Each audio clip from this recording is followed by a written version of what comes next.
Hello, I'm Richard Josephson. I'm with my daughter Mudra here in Hawaii. I'm visiting. Mudra lives here. We're going to talk a little bit today about Dharma practice, in particular mindfulness practice. Mudra, Yes. what do you think about mindfulness? Well, I've started exploring mindfulness in the last couple of years, and I think the main thing that I'm noticing is how mindfulness is practiced in the West, in contrast with how it's practiced in the East. And I think that here in America, there's a very heavy therapeutic psychological approach about stress relief and anxiety, and I think those are all great things, but it seems that the idea of liberation and enlightenment has been kind of removed from the picture. So that's just my observation. What do you think about that? Well, it's a very good observation because it's very true. Often we forget that mindfulness is a very small section of Buddhist practice. It's an essential section, but it is just a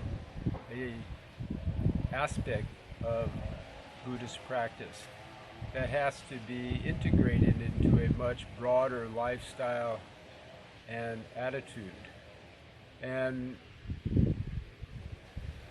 it's oftentimes, perhaps a good analogy would be when somebody quotes somebody out of context and can make that person look either very good or very bad, or to say something or believe something that he actually doesn't believe.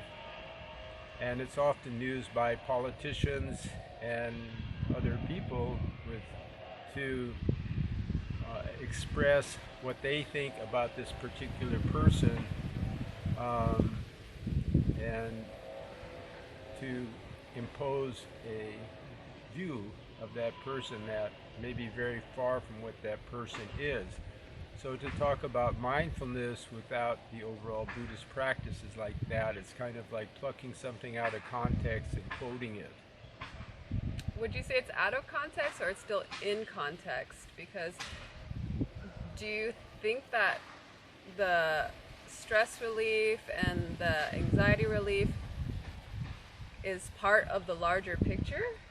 That's exactly what I'm saying. Yeah. It's oftentimes mindfulness is taught only, Yeah. and not the bigger picture, which is developing compassion, altruism, selflessness, desirelessness, absence of greed, absence of anger, absence of hatred, absence of meaningless activity.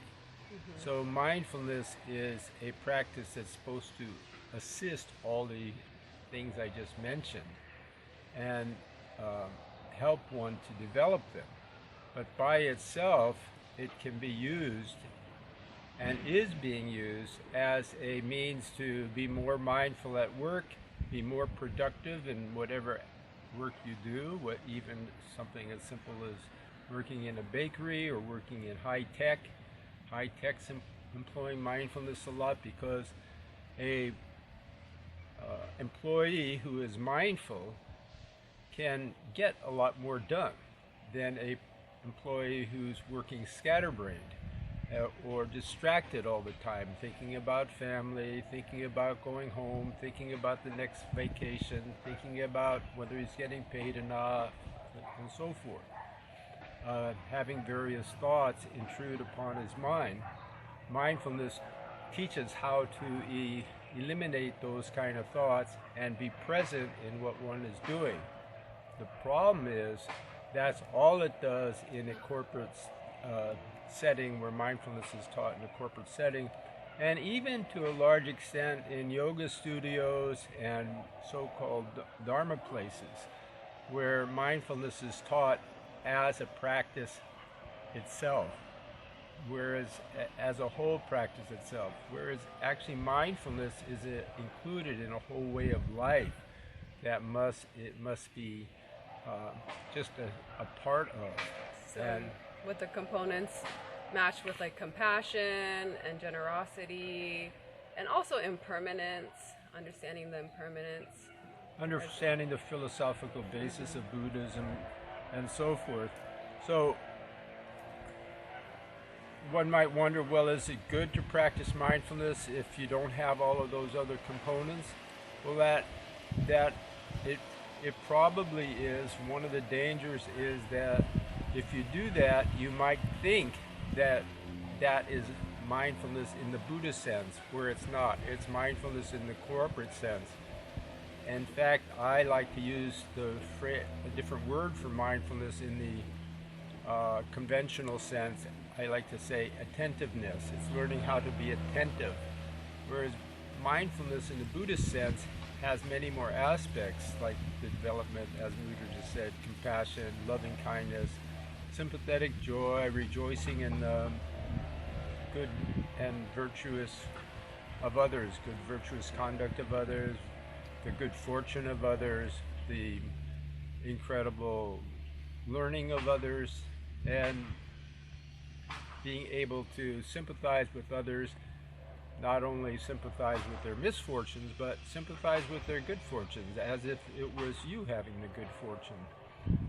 And being totally unselfish in that way, rejoicing in the merit and virtues of others. It's one of the four limitless minds in Buddhism. Brahma Viharas. Yes. Yeah.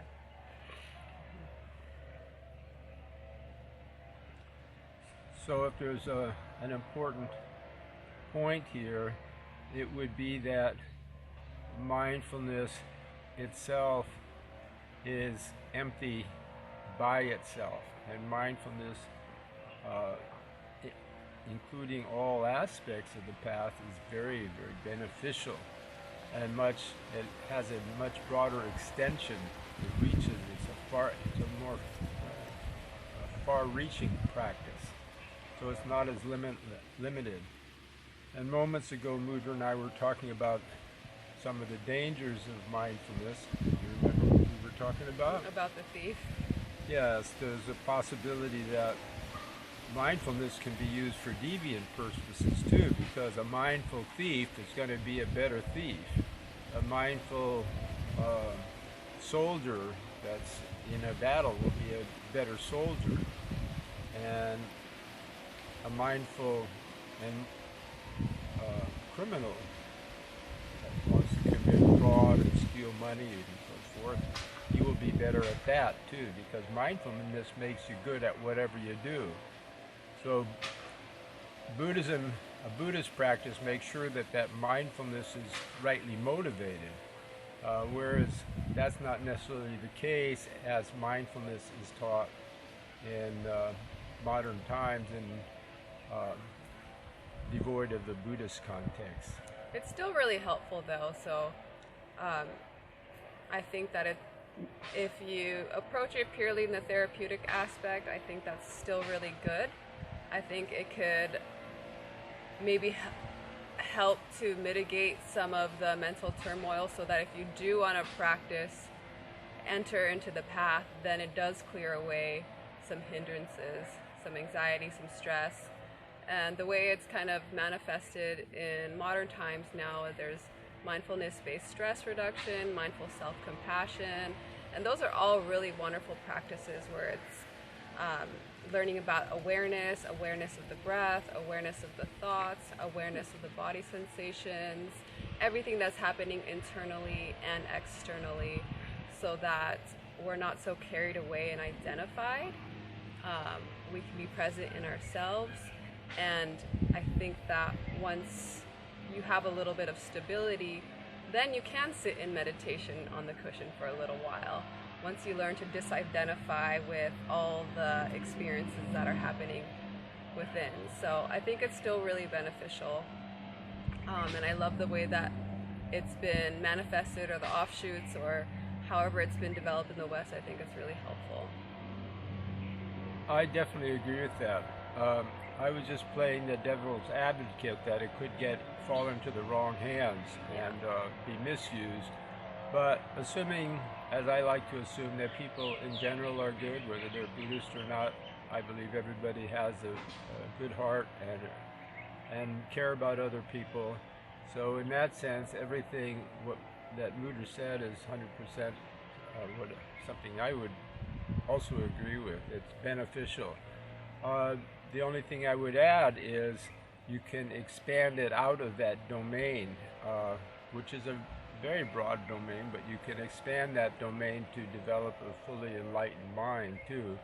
And for that, one would have to study Buddhist philosophy, understand the path in general, what rebirth is, the philosophy behind that, why we are born, why we die, who it is that's born, who it is that dies, and our association with that is false with ourselves as our bodies, and to dive into some of that and use mindfulness practice to help us go deeper into our own mind and thoughts and remove error from our thoughts that we normally have.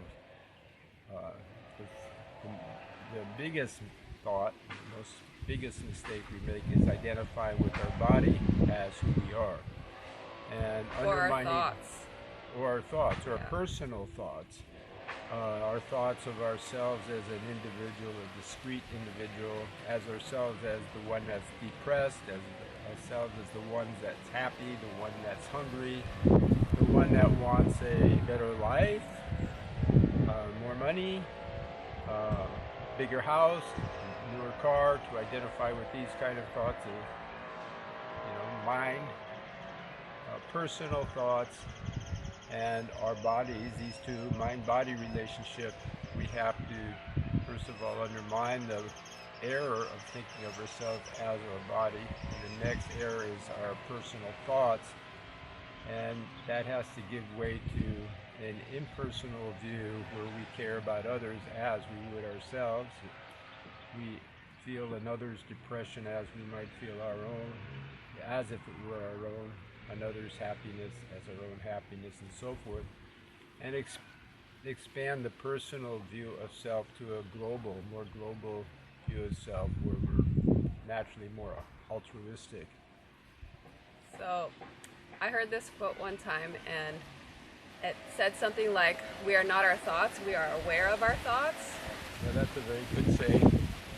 And so everything that we're talking about in regard to disidentification, we're not our bodies, we're not our thoughts. So then are we awareness then? Are we just an observer? In psychology they call this metacognition, where you're not the thoughts, but you're aware of the thoughts. So is that what the true self is, or are we more than awareness? Or does that require our own self-inquiry?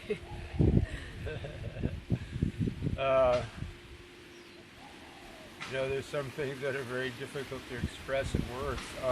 Very simply, I like something that a great sage said, Ramana Maharshi. He said, before the hearing arises, before the seeing arises, before the smelling arises, tasting arises, or feeling arises, sensation arises, and thoughts arise, the I is there. So that's it. What is it aware of in the absence of all the things, the sense perceptions and personal thoughts? What is the I aware of when it is alone? And to sink oneself into that awareness, that's really true mindfulness, and it's very, very, very difficult to do that. But I believe technically it's called apperception, the mind seeing the mind, or the self-knowing mind, the mind that knows itself and rests within itself. And that supposedly is where it's that. I don't know anything about that, but I try. I had one question. So before we started this interview, my dad asked me, where are your questions? Because I usually have a lot. But I just had one, and it's related to what we're talking about. So my question is, can suffering exist without the identification with the self? Can suffering exist without the identification identification of the self or the I. Well, the question then, it would be almost answer itself, because if there's no self to suffer, then of course there's no suffering. So, people, actually it's a very good question. It's a very good question because it points to a very fundamental view of practice in general, that I'll say it in a really simple way, by a graphic example. One of the things I noticed when I first became a monk, I was a fully ordained bhikshu for 10 years with a Master Xuanhua, who was a Manchurian Chan master. One of the things I noticed in the monastery is he never talked about our personal problems, and we were all a bunch of young people, boys and girls in our 20s, all trying to practice the Dharma. We all had tons of things, personal problems coming up in meditation, and I noticed that the master never, ever, on any occasion, dealt with any of our problems or told us how to overcome our problems. He would always talk about, well, who owns the problems? Who do they belong to? If you don't have any self, obviously there's no problems that can be the owner of those problems. So rather than get at the problems themselves, each one eliminate the view of self, of the owner of the problems, and then you're free. That's real true freedom. If you try and get rid of the individual problems, it's kind of a shell game where you don't know. You end one problem and then it manifests in a different way, and maybe you have an inferiority complex, and the psychological approach would be to get rid of the inferiority complex, not feeling inferior. So you go to a psychiatrist perhaps, and you work it out so you feel that you're very comfortable and you don't have an inferiority complex anymore. But then something else manifests, that instead of that you have something else. So you're never going to be quite what you want yourself to be, ever, no matter how hard you try. But if you eliminate the self, then you find out that actually yourself is your true self. The unselfish, impersonal self is actually quite wonderful and satisfying to just be in yourself. Yeah, and hearing you talk about this, I have a personal example that came up one time. I was a new mom, so I was just really overwhelmed with, feeding, clothing, changing diapers, never on end, 24/7. And I was at a temple, and I was just really overcome with emotion. They were meditating, and then I just started feeling sorry for myself, or these emotions came up, and I started actually crying while we were meditating. And I was kind of embarrassed, but at the same time I couldn't help myself, so I was just crying, and I was kind of overtaken with emotion. And I thought to myself, okay, I need to remove myself, because I'm embarrassed now, because everyone's silent and I'm crying and you can hear me sniffling. But instead of removing myself, I decided to, and I never do self-inquiry. I know my dad's really into self-inquiry, but in this moment I was kind of at my wit's end. I didn't have much to go to because I didn't have my breath or my mindfulness. I was overcome. So I decided to just ask myself, well, who's crying?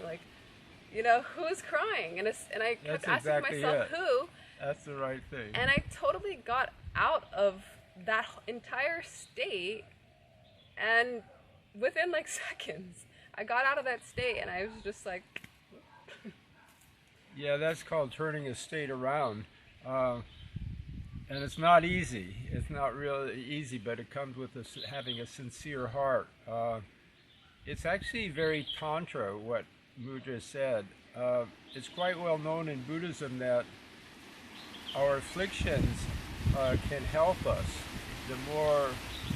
Generally the people that go quite far in meditation are the ones that have the most deeply oppressing problems. And the reason is because it kind of can those same issues that we have, if we turn them around, they're positive factors in self-inquiry. So all the discomfort we may feel from afflictions can be reversed into enlightenment or bodhi. So if we can turn them around, so we turn that energy around and turn it inward, like Mudra said. Well, who is having this experience of forlornness, discomfort, affliction? Who is it?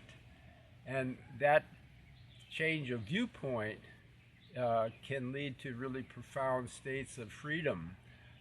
So generally, I mean, even if we look in the world at who had the breakthroughs in their philosophically, even in Western philosophy, there was an intense yearning that people had, that was really a discontent that motivated them to go deeper and turn that discontent around. So actually it's very good to be afflicted if you meet the Dharma, because then you have something that can spur you on, you know. Mm-hmm. And I have another example that is kind of related to this idea of non-self. It was the same time when I was like a new mom, and I was really just going through it. And then I entered a period, and I've never really experienced depression before, and I'm not sure if I was like clinically depressed, but I definitely felt it. And I felt really down, and throughout the day I would just have a thought that would come up constantly. It says, I'm depressed, I'm depressed, I'm depressed. And then one day, after a while of having those thoughts, I thought, I don't care. I'm depressed, I'm depressed, I'm depressed, but I don't care. I don't care. That would be the response. And then I thought, is this non-self, or am I like truly depressed? Like, should I seek help that I don't even care that I'm depressed? Well, that's where having a consistent Dharma practice comes in handy, because you have a basis, you form a basis where that question kind of dissolves in the practice itself, and you just kind of resign yourself to maybe not, it doesn't need a solution, whether the details don't need a solution, that you just trust in the path that you're practicing. That's so hard to do, because I think I'm always seeking solutions. Yeah, we tend to think of solutions, but there's really no solution. The solution is just to be true to yourself and sincere, and trust in the process. It goes back to what I said moments ago. My teacher never ever offered a solution to our problems. He just said, who does the problems belong to? Who is the owner of those problems? And you look into that, and when you look into who is the owner of the problems, then the problems sort of dissolve of themselves. We kind of think importance into the problems, but if you analyze it logically, if they were real problems, then why isn't everybody bothered by them? You know, obviously, since Mudra's problems are not my problems, and my problems aren't Mudra's problems, they're something we each constructed for ourselves. And all living beings, they construct their own problems. But there are universal issues that we all share, like we all get cold when we don't have enough warm clothes on a cold day. We all get hungry. We all know we will die. And we all know that people are bored every day. So there's some universal things that aren't constructs at all, that we all share. And so when we start focusing our mind more broadly on the shared difficulties people have, that's where we become more altruistic, and we think of others cold and others need, others hunger as our own, and we start losing ourself in a broader self. We might think, well, if I'm hungry but other people are hungry too, what about them?